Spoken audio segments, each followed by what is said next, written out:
I had suspected for a while, and now I had proof. So I decided to take my husband to the same bistro where he was meeting her and sat right next to them.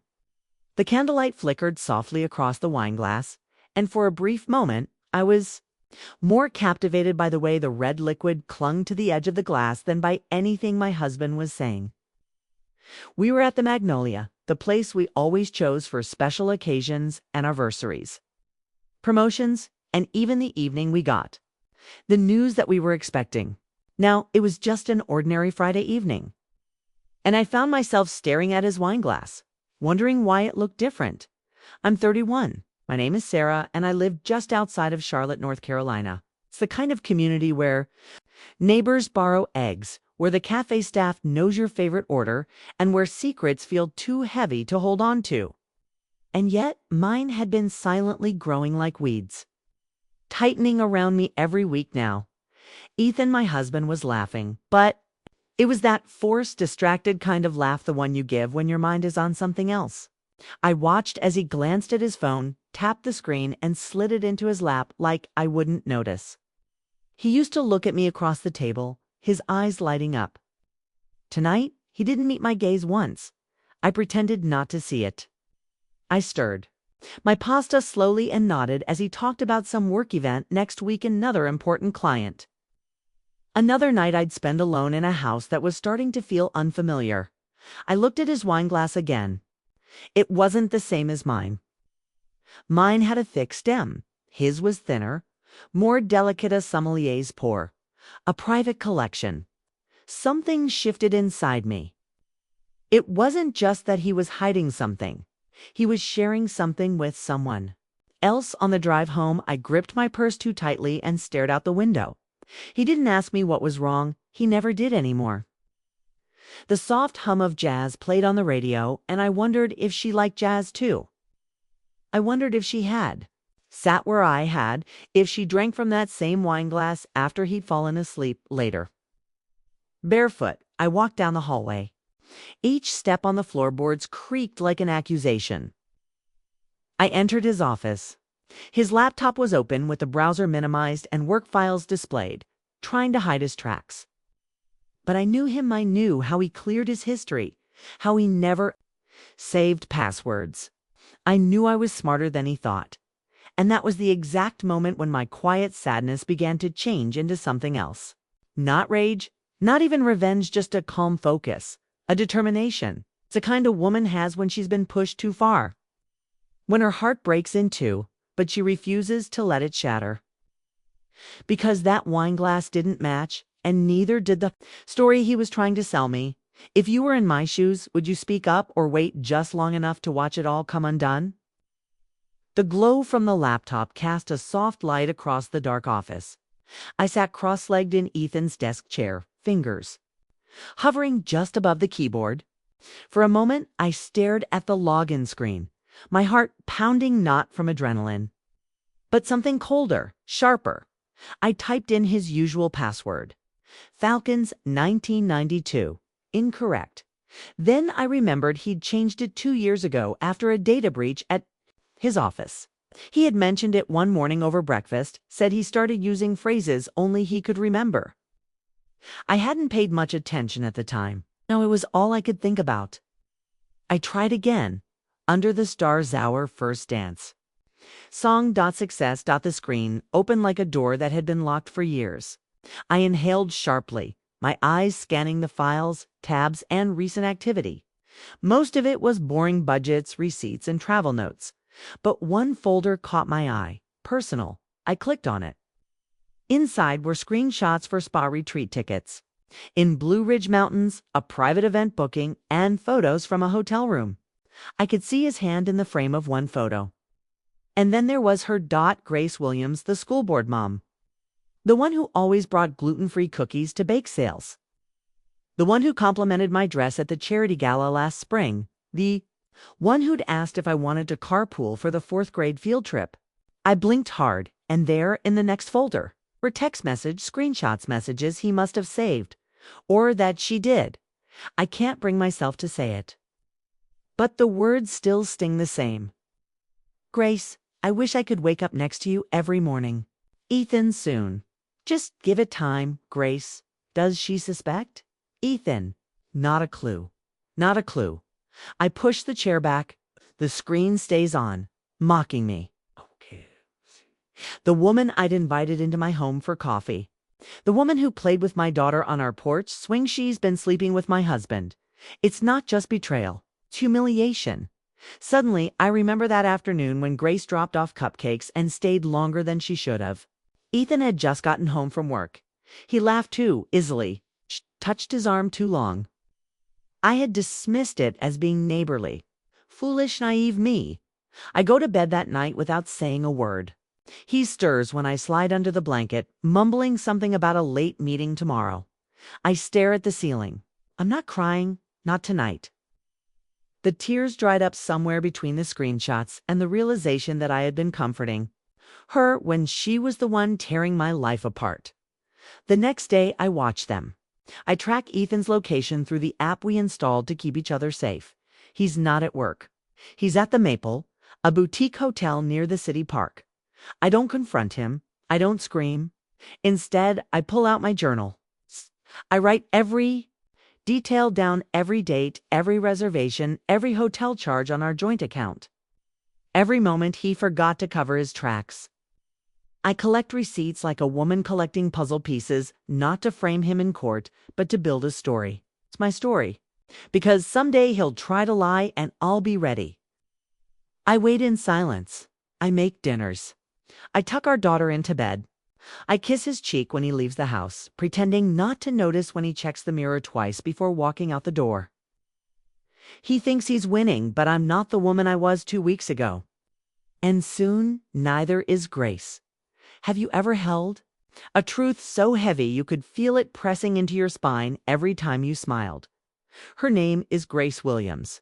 I used to think it was a beautiful name. Grace was the kind of woman who always seemed to glow, even at 8 a.m. drop-off in yoga pants and no makeup. She had that effortless charm, never too loud, never too much. She spoke in soft tones, used phrases like, "Oh, you're such a good mom," and brought lavender-scented hand soap to school board meetings just in case.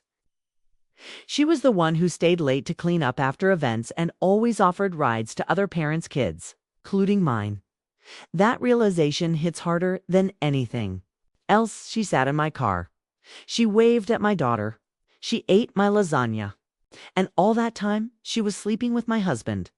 The timeline forms in my head with chilling clarity. The school gala last fall, parent-teacher mixer, that charity auction in December. Every smile she gave me was a lie.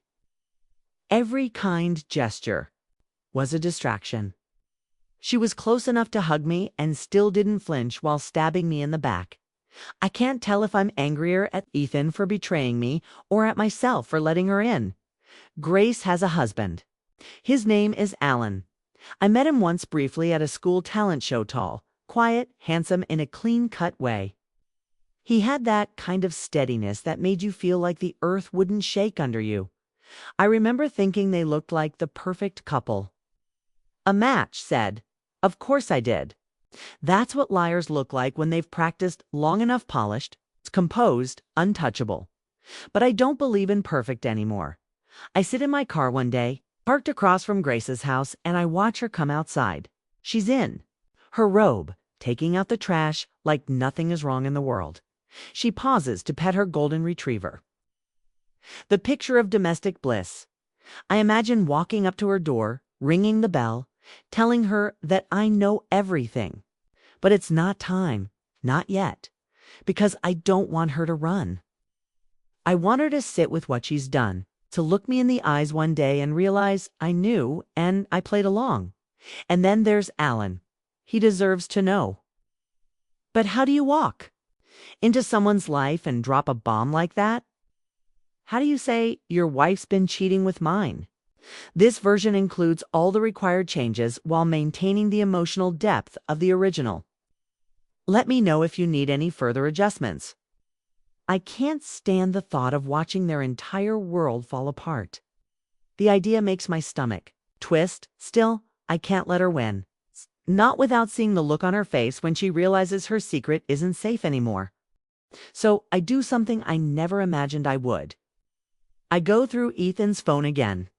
This time, I look for something to find him. I come across a group photo from the school fundraiser back in October. Ethan, Grace, me, and Alan. I crop the picture, upload it to a reverse image search, and find Alan's LinkedIn. From there, it takes just 2 clicks to find his company page. And just like that, I have his email. I stare at the blank message screen for what feels like forever. What do you even say to a man whose wife is cheating with yours? My fingers move. Before I can second-guess myself, subject. Something you deserve to know, Alan. We've only met once, but I believe we share something important. I don't want to say this over email. Please meet me for coffee. I promise I'm not crazy, but I think our spouses are. I leave my number. I don't know if he'll respond. Maybe he'll think I'm a scammer. Maybe he's already suspicious. Now the message is out there. Spark, a match, waiting to be lit. That night, I sit beside Ethan on the couch while he watches a movie. I fold laundry. He drapes an arm around me absent-mindedly, like muscle memory. I let him. I even rest my head on his shoulder for a moment because I know what's coming, because I'm not ready to burn down the house yet. But I am stacking. The kindling. Have you ever smiled at someone while planning the moment they'll finally feel the pain they caused? It happens on a Tuesday. Rain whispers against the coffee shop window as I stir cream into my cup, watching it swirl like smoke and water. I'm seated at a small corner table near the back, tucked away from the door but with a clear view of it. My heart is tapping out a nervous rhythm I can't seem to slow. I keep glancing at the clock above the register. 10 minutes past noon. Maybe he's not coming. Maybe Alan decided it's a prank. Or maybe Grace got to him first. Then the bell above the door jingles. He walks in, dark gray coat, slight frown, cautious eyes scanning the room. He spots me. Our eyes meet for a second. Neither of us moves. Then he walks over. Sarah, right? He says. I nod. Alan, thank you for coming. He sits across from me. No handshake, just silence and almost sacred stillness, like we're both holding something fragile and ugly between us. I don't want to waste your time, I say quietly, pushing my phone across the table. The screen lights up one of the screenshots. Grace in a hotel mirror, Ethan's reflection in the background. Alan stares at it and the world goes quiet. No gasps, no swearing, no denial. Just the slow, invisible shattering of a man realizing his life has been a lie. He doesn't touch the phone. He just studies it. Then, finally, how long? I'm not sure exactly. Months, maybe more. I started noticing things. Then I found everything. His jaw tenses. He blinks. And for a second, I see it. The ache. The devastation that comes when betrayal arrives quietly and leaves you in ruins. A mirror of my own face just weeks ago. They used our names, I whisper, when they checked into hotels. They pretended to be us. Alan's eyes snap too. Mine? You're serious? I nod. I have the receipts, photos, texts, dates. He leans back in his chair like the weight of the truth has finally settled on his chest. I knew something was wrong. I just didn't want to believe it. God, she kissed me goodbye this morning. I don't speak. There's nothing I could say that wouldn't make it worse. He takes a deep breath, rubs his face with both hands. Then, after a pause, he looks up at me again. Why, tell me now. I swallow hard. Because we're the ones left holding the damage, and we didn't deserve this. Alan stares at the table for a moment. Then a short, bitter laugh escapes him. Do you know where they're meeting next? I hesitate. Thursday night, the Magnolia. He told me it was a work dinner. His mouth twitches. Not quite a smile. Not quite rage. You want to confront them? I don't want to scream. I don't want to throw a fit. I don't want to scream. Just want them to see that we know, okay? That the game is over and we're not the fools they thought we were. He nods slowly. I can be at that restaurant, he says. And so can you. The moment it begins, not a plan, not revenge, a reckoning. We sit in silence for a few more minutes. Then he stands and slides my phone back toward me. I'll see you Thursday. He says as he walks out, I feel something I haven't in weeks control. That night I lie in bed next to Ethan, listening to him breathe. I turn my face to the wall and imagine the way his expression will fall apart when he sees me at the Magnolia, sitting next to the man his mistress promised forever to. No more guessing. No more pretending. Soon, they'll know that we know. And I hope the silence hits them just as hard. If someone shattered your life piece by piece, would you give them the chance to explain? Or would you let the silence speak louder? I used to think the school board meetings were harmless. It's a place to discuss book fairs and bake sales. A room full of smiles and side eyes, where moms vied for approval through gluten-free banana bread and themed cupcakes. It all felt so innocent. Too innocent in hindsight. Now, every glance feels like a memory I missed. Every compliment from Grace, a mocking echo. I replay conversations in my head, digging through them like crime scenes. Who else knew? Who else saw it and said nothing? Oh. Next meeting is on a Wednesday evening in the elementary school library. I sit in my usual spot, second row from the back. It's close enough to hear, far enough to be forgotten. Grace walks in, 10 minutes late. Radiant, as always. Flushed cheeks, glossy hair, that effortless charm she never seems to leave at home. She smiles at the room, she smiles at me. And I smile back because now I know she sits across from me diagonally. When our eyes meet, she holds my gaze for just a beat too long. I wonder if she suspects. If Ethan has gotten sloppy. If she can sense that her perfect little world is about to come undone. The meeting drones on something about fundraising for new playground equipment. I'm not listening. I'm watching, studying. There's a moment when her phone lights. Up, her hand reaches into her bag so quickly it's like a reflex. She checks it, bites her lip to hide a smile, and tucks it away again. My stomach turns. I don't need to see the name. I know who it is. Ethan. The realization sits heavy in my chest, but I push it down. Let her have her little smile. The last one she'll wear without consequence. After the meeting, she approaches me. Sarah, you've been quiet lately. Is everything okay? Her voice is syrupy, tone just as shade to curious. I force a nod. Just busy. You know how it is. Her eyes search mine. Well, we should catch up sometime. I miss our talks. I let a slow smile spread across my face. You're right. You really should. I don't blink. Neither does she. The air between us is like glass clear, but on the edge of shattering. She leaves. And I sit alone in the empty library for a moment longer, heart pounding like I just ran a race. My hands are trembling, not with fear, but with the pressure of holding in every word I wanted to scream, every truth I wanted to spit in her face. But I didn't, because Thursday is coming. Because I want her to walk into that restaurant thinking her secret is still safe. I want her to feel comfortable, secure, loved. I want her to take that first sip of wine before the blood drains from her face. Later that night, I text Alan. She's getting nervous. I think she feels something coming. He replies within minutes. Let her. We don't owe them the truth. Then he whispers, we'll show them in person. I stare at the message, then at the empty spot beside me on the couch where Ethan should be. He said he had a meeting late again, said not to wait up. So I don't sing quotes Ted instead. I pull out the photo album from the cabinet below the television. Our wedding day, our daughter's first steps, family vacations. Smiles that look so real on paper and feel so rotten now. I wonder what lies Grace has been telling Alan. I wonder if she's ever looked him in the eyes and said, I love you, to follow it with another lie. I wonder how many people sit in these school board meetings with lives rotting quietly beneath the surface. So many women live inside betrayal and still show up with matching hair bows and labeled snack bags. So many of us learn how to cry in silence and laugh in public, just to survive. But I'm done surviving. I'm planning. And every day that passes is a thread pulling the trap tighter. What would you do if the person you smiled with across a table was the same one who stole your life in whispers?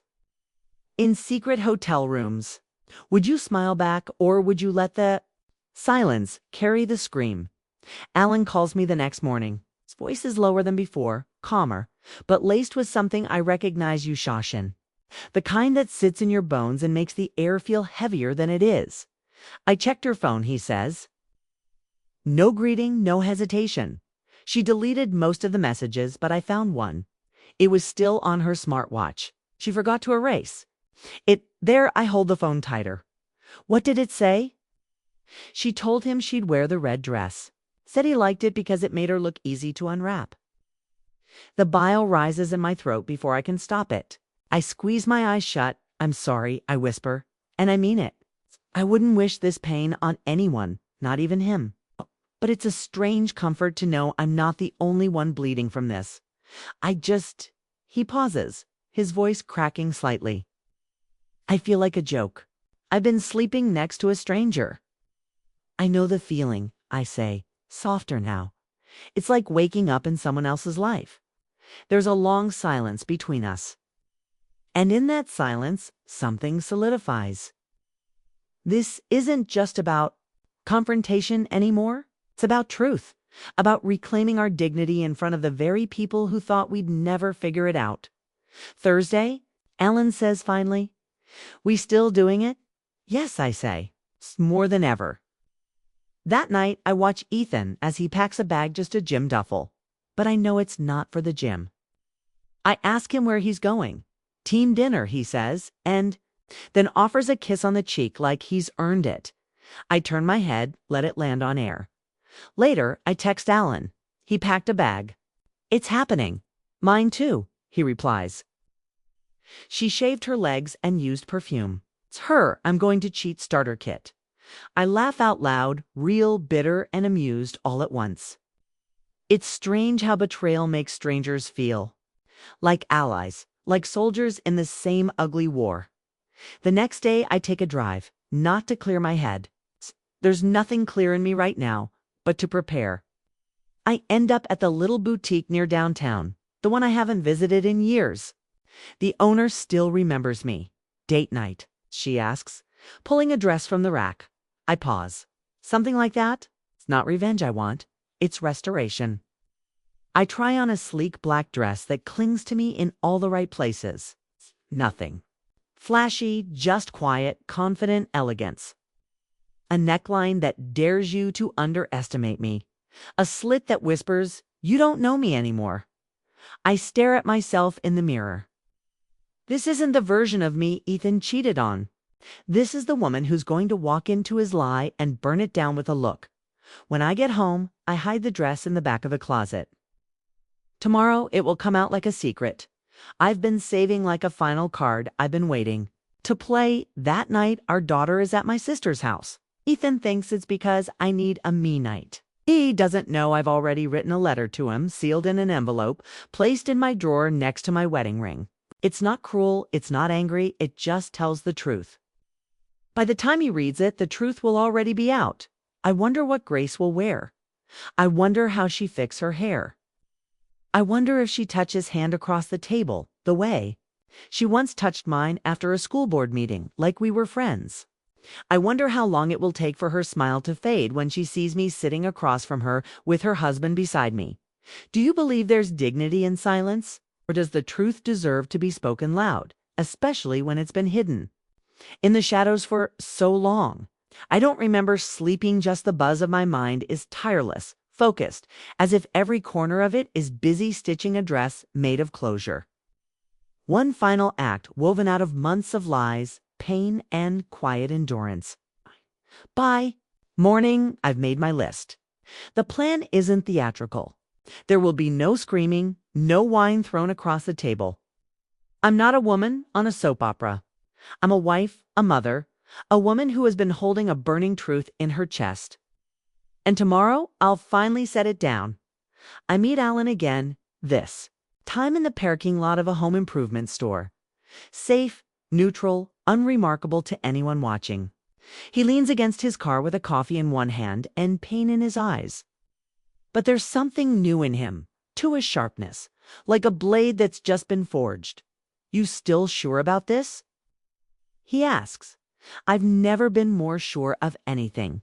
We talk details, timing, seating, who walks in first. We don't rehearse lines. We won't need any. The silence will say more than words ever could. They're meeting at the Magnolia at 7. I say, Ethan made the reservation under his name. I confirmed it. Alan nods. Mine too. She even asked if I liked her red heels. Told her she should wear them. Said they made her legs look long. We both laughed too hard, too bitter, too real. We're not two scorned spouses anymore. We're co-authors of an ending they never saw coming. I'll get there first, I say. You walk in a few minutes later. They'll already be seated. Perfect. Alan takes a sip of coffee and exhales through his nose. And then we sit at the next table, right beside them. We'll let the moment breathe.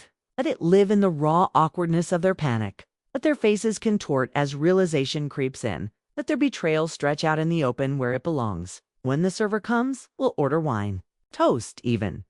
Not to them, to truth. To finally being free of their lies. You sure you're ready to see it? Alan asks. Them together? I don't answer immediately. Am I ready to see Ethan look at her the way he once looked at me? To see his fingers brush the hand of the woman who shattered my home? To feel my stomach twist when they laugh, thinking they're still safe? No, I'm not ready. But I will be by tomorrow night. I will be. Let them feel what it's like to be watched, I say. Let them feel what it's like to be exposed, not punished, just seen. Alan watches me for a long moment. Then he nods. You know, I thought I'd be angrier, but it's something else. I don't want to destroy her. I just want her to know I'm not stupid. I nod because I understand that feeling in my bones. We don't want revenge. We want recognition. To be looked in the eye by the people who broke us and see shame there, see discomfort, see for the first time, consequences. That night I shower. I blow out my hair slowly, methodically, curling each strand like I'm wrapping a ribbon on a gift. I lay out the dress across the bed and run my fingers along the fabric. It's quiet in the house. Ethan is in the garage, working on something. For the office, I don't ask. I no longer want to know the lies. Instead, I sit at my vanity and write a note to myself. Just a single line. You are not the woman he left. You are the woman who survived it. I pin it to the inside of my purse. Tomorrow, I'll read it one last time before walking into that restaurant with my head high.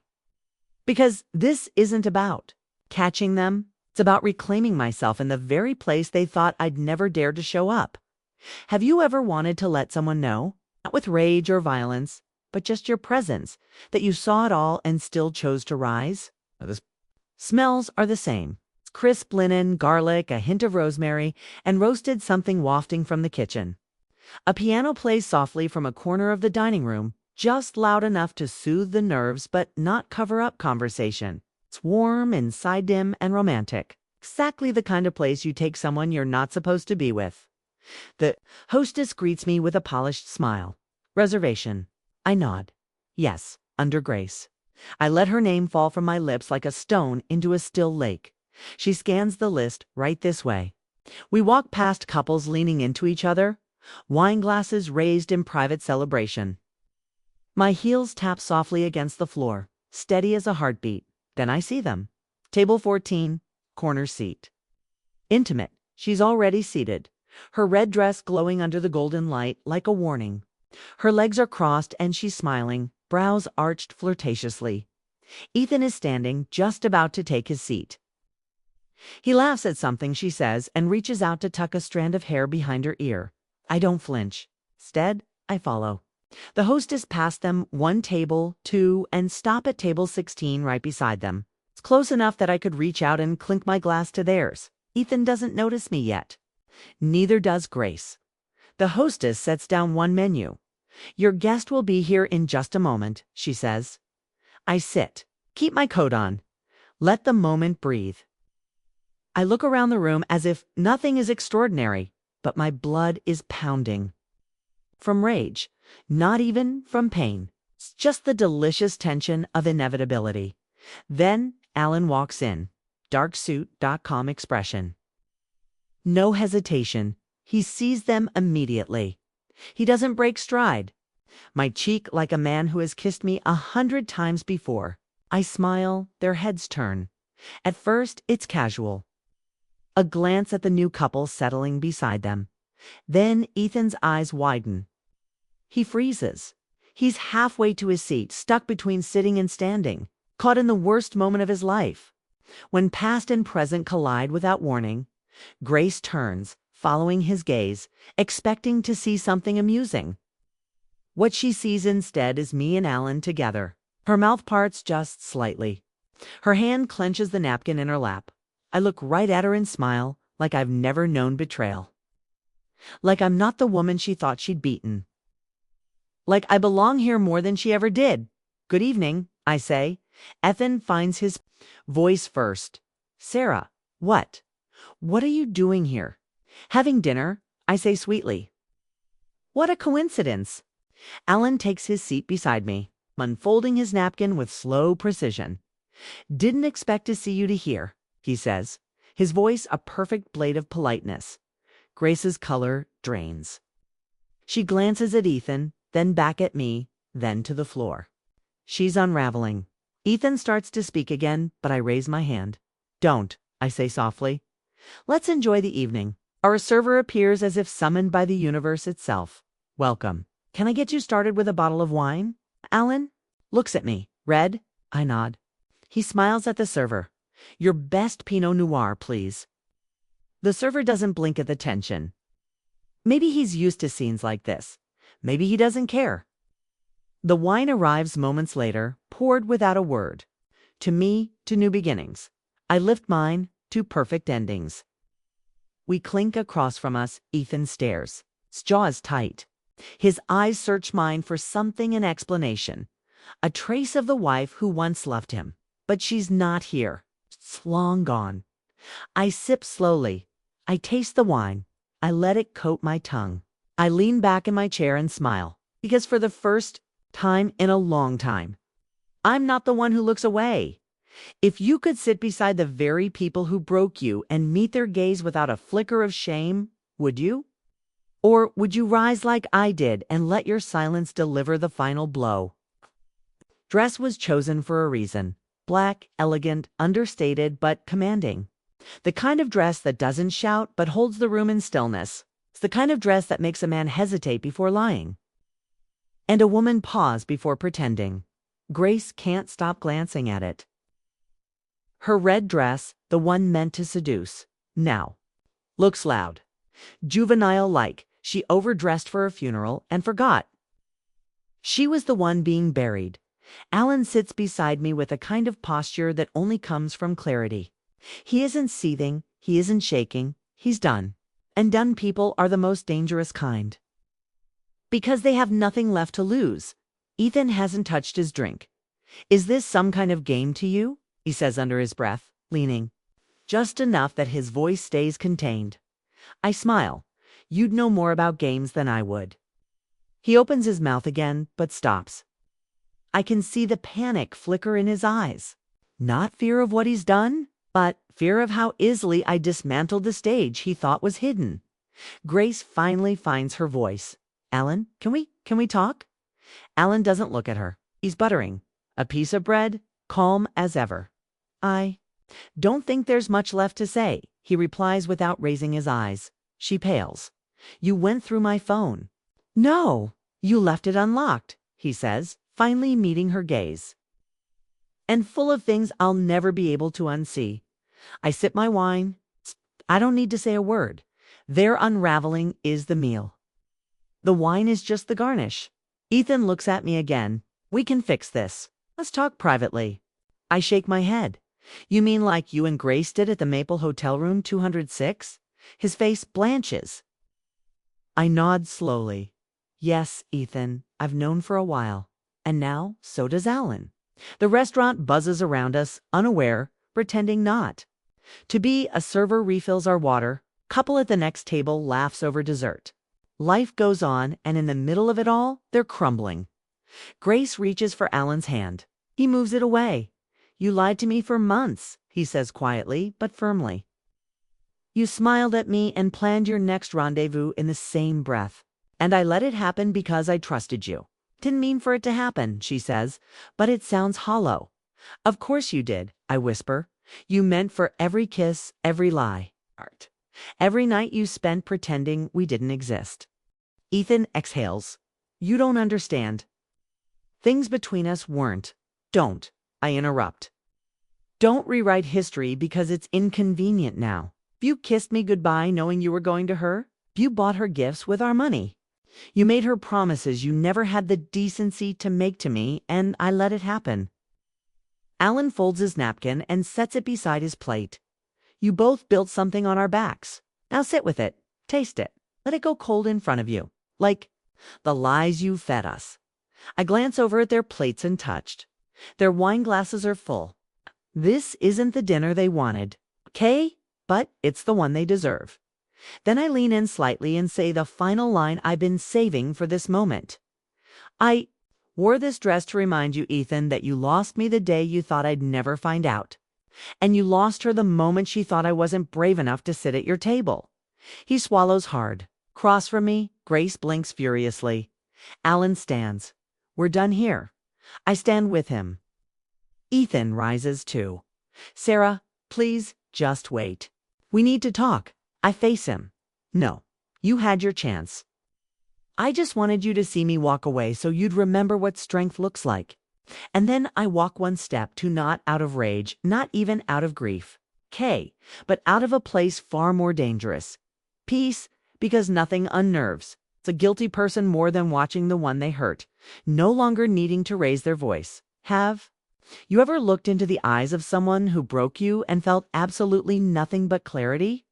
The cold air outside the Magnolia rushes into my lungs like a second breath I hadn't realized I needed.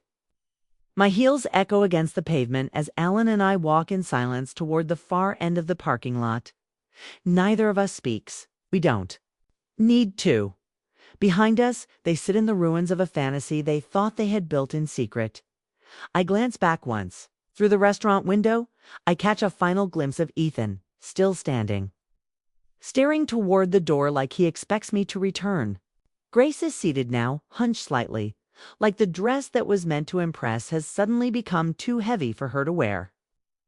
They look smaller now, diminished. Alan breaks the silence first. "They didn't see it coming." I shake my head. "They never do. It's not just that we were smarter, it's that they assumed we were blind, that we were soft, that our silence meant ignorance.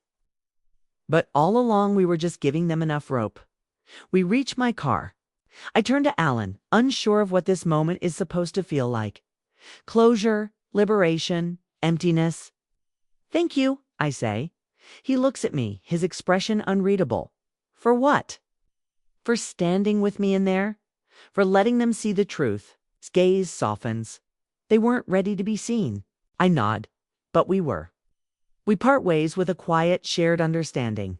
No promises, no need for anything more than what we already gave each other: courage. On the drive home, I don't cry. Not because I'm not hurt. I am, but because the ache has changed shape. It's no longer wild and it's not sharp. It's dull and deep. The kind of pain that reminds you you've grown stronger from the break. I pull into the driveway and sit for a moment in the dark. The porch light is still on. He left it for me. Ethan always does. As if that small kindness could cancel out months of betrayal. As if I'd see it and forget what I saw on that screen. What I heard at that table.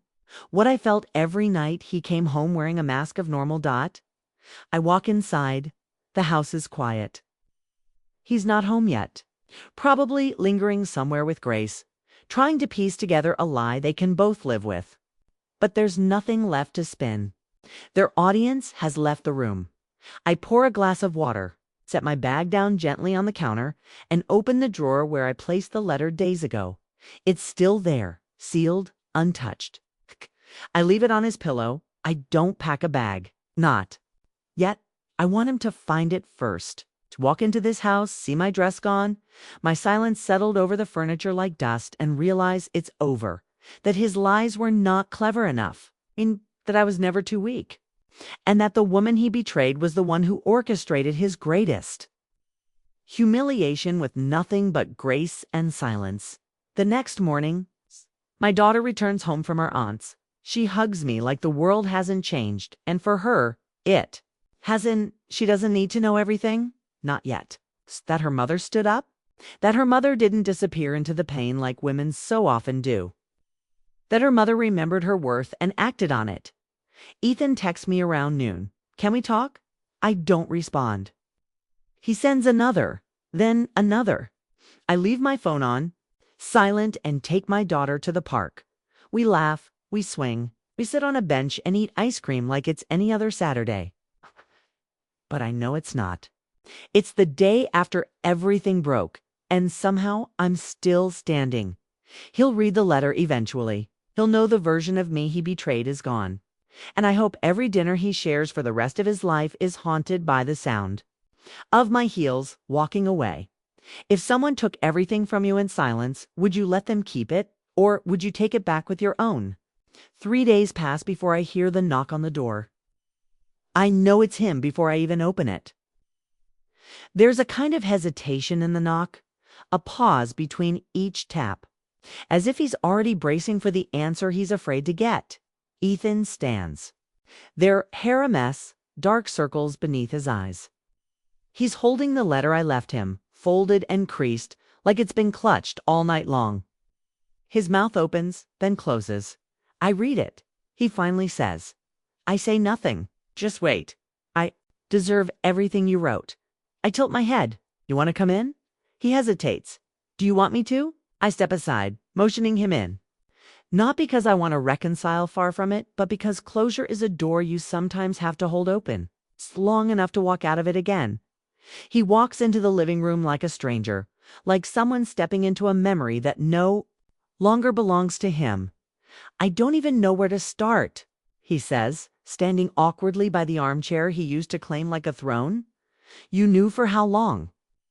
Long enough to let it all sink in, he says, rubbing the back of his neck.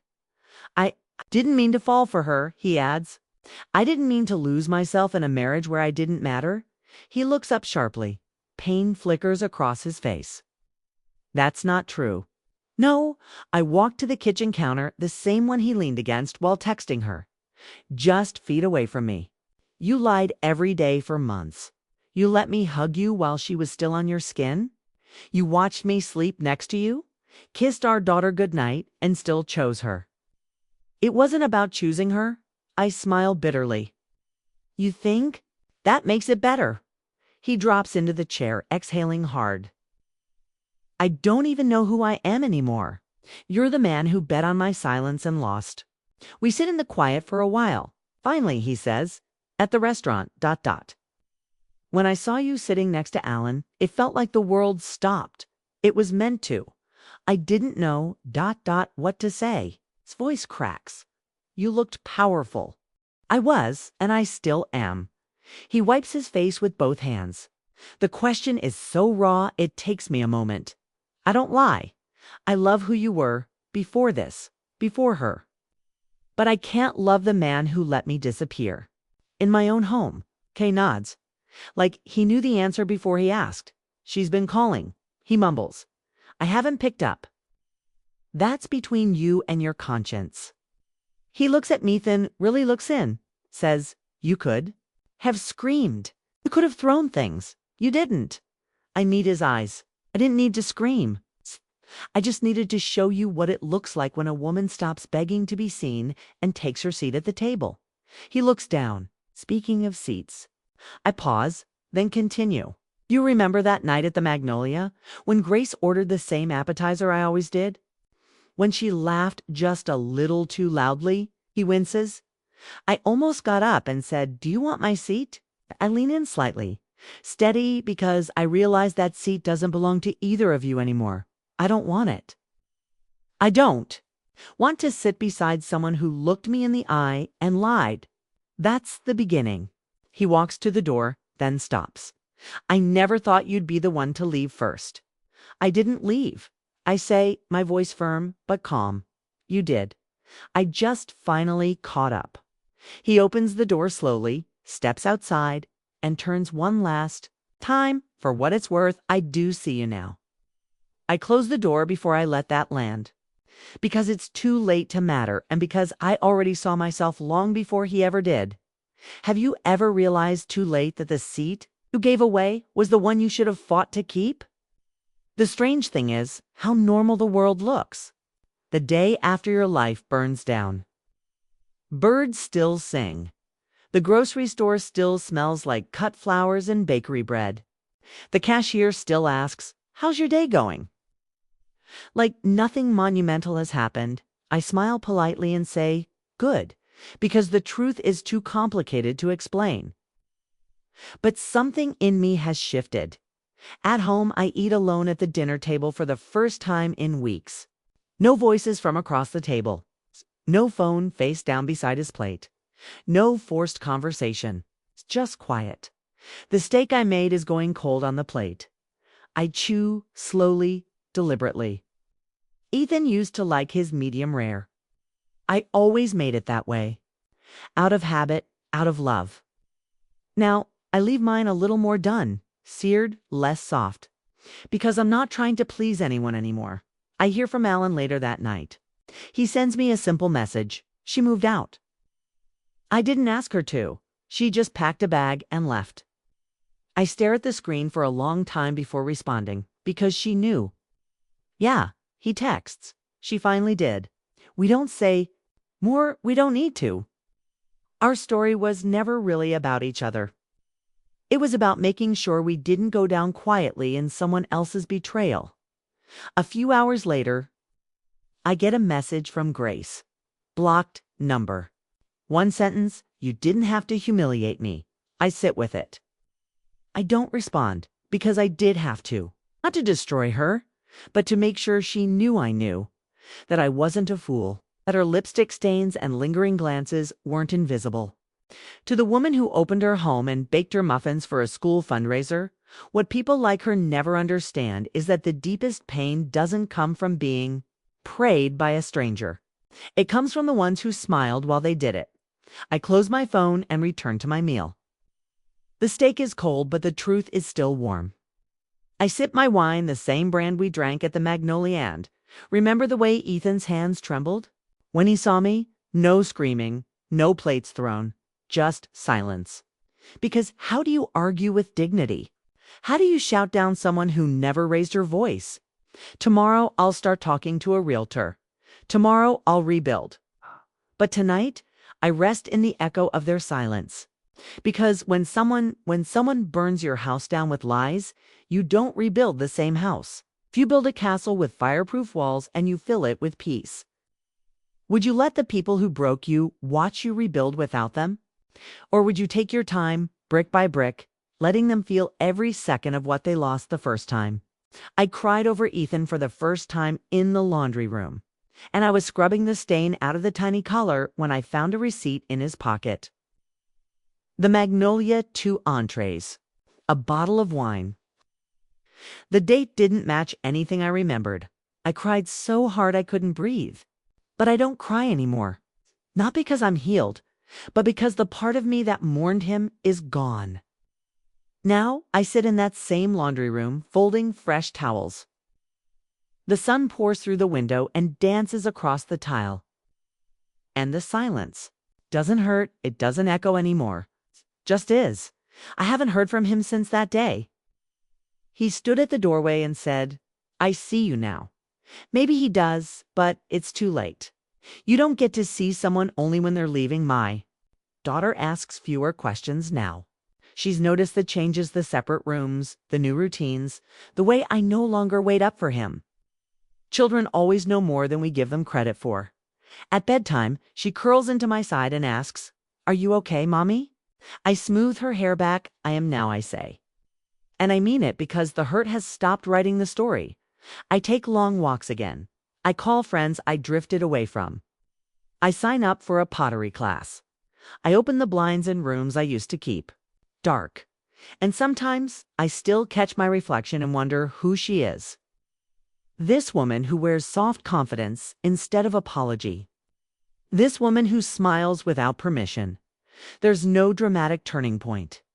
No single moment where I scream or slam a door. It's quieter than that. It's watching a version of yourself vanish and not missing her. It's realizing you've stepped into the space you used to make smaller for someone else's comfort hand. Now it fits you perfectly. Grace sends another message, but I didn't mean for it to go that far. Ethan made me feel seen, and I thought I loved him. I guess I just didn't care who got hurt along the way. I reread the last line over and over. I didn't care who got hurt tanned. That's all I need to know. I blocked the number. Closure doesn't always come with answers. Sometimes it comes with a decision not to need them anymore. Alan texts a photo of a hiking trail he visited that weekend. Alone. The caption, "Fresh air does more than therapy sometimes." I smile, I reply, "Glad you're breathing again? We're not friends. We're not allies. We're just two people who survived the same storm and came out drenched but wiser." I donate the dress, not out of bitterness, but out of freedom. It served its purpose. It told its story. And now I have a new one to write. One where I'm not a background character in someone else's betrayal. One where I'm the lead. If someone shattered your world, but you found a way to walk through the rubble without crying, did you lose or did you finally begin? The first time I laughed freely, honestly laughed, after it all fell apart, it was over something small. A mismatched sock. My daughter had come barreling into the living room wearing one unicorn sock and one Batman sock, proudly announcing I made my own team. And something about that broke the last bit of ice in me. I laughed so hard I had to sit down. That's how healing starts. Not with fireworks, but with tiny, almost invisible moments when life taps you gently on the shoulder and says, "You're still here." I get the house appraised. The realtor is kind, efficient. She doesn't ask questions. She doesn't need to. People walk through homes every day without knowing that the walls once held. Whispered betrayals and quiet sobs. I start keeping a journal again. It's not to write about Ethan or Grace or even the pain, but about me. What I'm feeling, what I'm craving, what makes me feel alive again. It's strange how unfamiliar I am to myself. Like I've been living in someone else's skin for so long that I forgot the texture of my own. But little by little, peeling it back. I try new recipes. I rearrange the furniture. I donate. Boxes of things that no longer reflect the woman I'm becoming. I hang a mirror in the hallway, not for vanity, but because, for the first time in a long time, I want to see myself when I walk past. Ethan sends one more message. Weeks have gone by. I signed the papers. I'm sorry. It's all it says. No pleading, no attempts to rewrite what happened. Just a final line. I light a candle. Not to mark the end of our marriage, but to honor the part of me that loved him. She deserved better. She loved with her whole heart, and even though she got broken, she never became bitter. I toast her with a glass of wine. To the woman who stayed soft even when the world tried to make her hard, Alan and I cross paths at a school event. We nod, exchange a brief smile. Our kids are in the same spring play, and we sit on opposite sides of the auditorium. But when our children take the stage, we both stand and clap at the same moment. It feels like a strange kind of victory. Quiet, personal. Later. Catches me near the exit. "Funny how life keeps going," he says. Yeah, I nod. It really does. We don't linger because our connection isn't about holding on. It's about letting go. And as I drive home, my daughter humming in the back seat, I feel something settle in my chest. Not anger, not sadness, just space. Room for new things, new dreams, new beginnings. This house, this life fits mine now. Every corner of it, I put on music while I cook. I wear robes that feel soft against my skin. I buy flowers on Tuesdays just because I want to. I sit on the porch in the evening with a blanket and a book, and no need for anyone to fill the silence because the silence no longer frightens me. It comforts me. I'm not who I was before, but I'm someone I like. And that after everything is enough. What if healing wasn't about returning to who you were, but finally meeting the woman you were always meant to become? The envelope arrives on a quiet Monday, tucked between a coupon flyer and a dental reminder card. Handwritten, no return address. But I recognize the handwriting instantly. Grace, I stand in the kitchen, fingers hesitating just over the edge of the flap. I could throw it away. I could tear it up without reading a single word. But something stops me. Not curiosity.